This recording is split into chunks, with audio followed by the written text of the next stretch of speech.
To get back into the groove, they first have to cut a master record. This flat disc is made of aluminum, and it will be the core of the master. The surface has a gritty texture early on, but they sand it down and polish it smooth.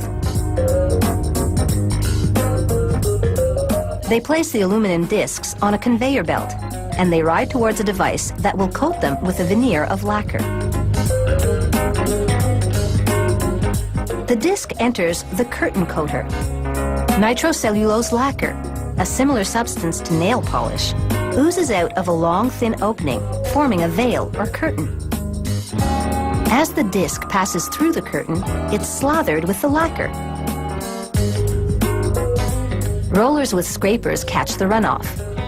The excess lacquer they collect is reused. The lacquer starts to dry immediately. The solvents evaporate, and the veneer hardens into a nail polish-like finish. But like any manicure job, there are often flaws. At this inspection station, workers scrutinize each lacquered disc for pits, bumps, or dirt. Even a minor imperfection won't be tolerated, so the rejection rate is high, about 50%. They recycle the rejects. They rim the good masters with plastic edging. It will stop the discs from rubbing together during stacking and damaging the finish. Next, a worker holds the disc under a hydraulic puncher that cuts a hole in the center. Then, handling it carefully so he doesn't disturb the finish, he places it on a spindle. A robotic arm slides a plastic ring down the spindle, depositing it around the center hole of the disc. Like the plastic edging, the ring will also space the discs apart. Now, the master discs are ready to take a trip to the studio. The lacquer disc is about to be cut. The engineer places it on the recording machine, called a lathe. He peels the protective ribbing away from the rim. He places a vacuum line at the center, which suctions to the underside of the disc and holds it in place.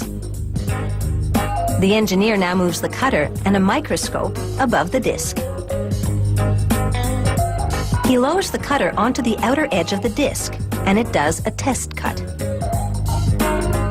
He positions a microscope just above the test groove and then peers into it to get a good look at the cut.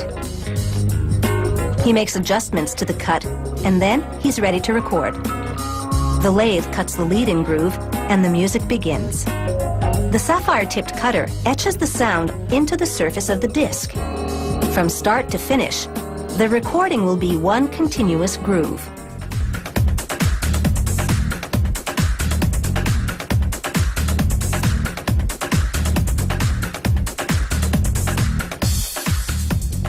A computer monitors the cutting and adjusts the spacing between the grooves where needed.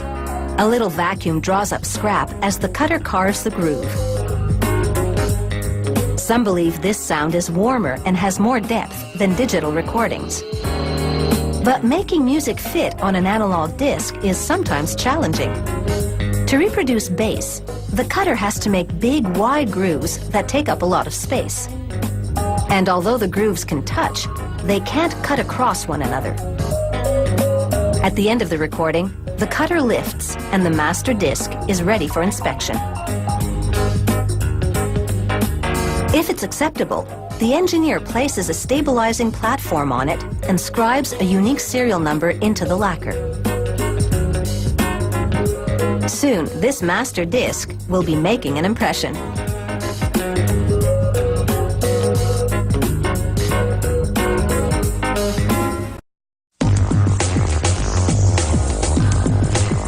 In the next step, they wash the lacquer disc with soap and water. They spray it with tin chloride and liquid silver. The tin chloride is a sensitizer that helps the silver stick to the lacquer. They wash away little bits of silver that don't stick. In seconds, one side of the lacquer has become a stunning silver disc, with the grooves intact. But next, they'll add a duller metal to the silvered side in order to really stiffen the disc. They fasten it to a spindle on the underside of a tank lid. The disc spins, and they rinse it one more time. The water in the tank below is green because these nickel nuggets are dissolving into it. They lower the lid, and the spinning disc is immersed in the solution. An electric charge fuses the nickel to the silver, and the nickel settles neatly into the grooves.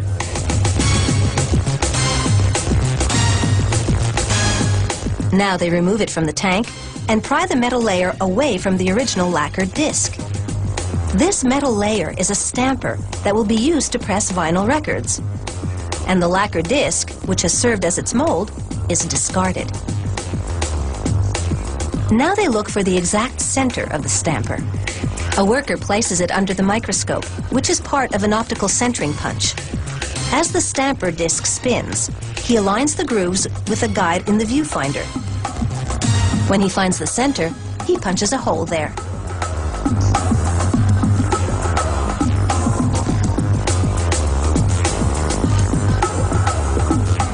Next, they clamp the stamper disc into a trimming machine. The disc turns, and a cutting wheel trims the edge, cutting the stamper disc to a diameter of 32 centimeters. Now the stampers are ready to make their mark. But first, the labels must be prepared. A punch bores into the center of a stack of them, making holes.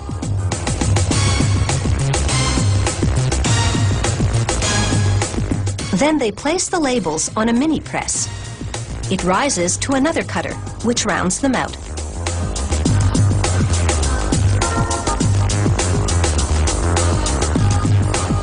They pour black polyvinyl chloride pellets into a hopper. The pellets fall into an extruder, which turns them into hot rubbery patties called biscuits. Hoists above and below push labels to each side of the biscuit.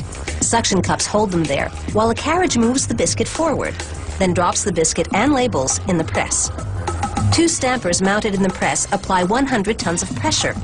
The stampers are a searing 193 degrees Celsius. They melt and mold the biscuit into a record. A quick cooling cycle hardens it and bonds the labels to the vinyl. A carriage then transports it to a trimming table. The table spins the record against a knife as it cuts away the ragged edges.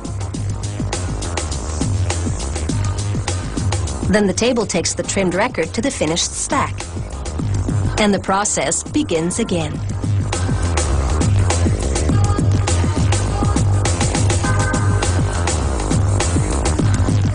This is a really well-choreographed musical production. As one record is lifted out of the press, the next one goes in.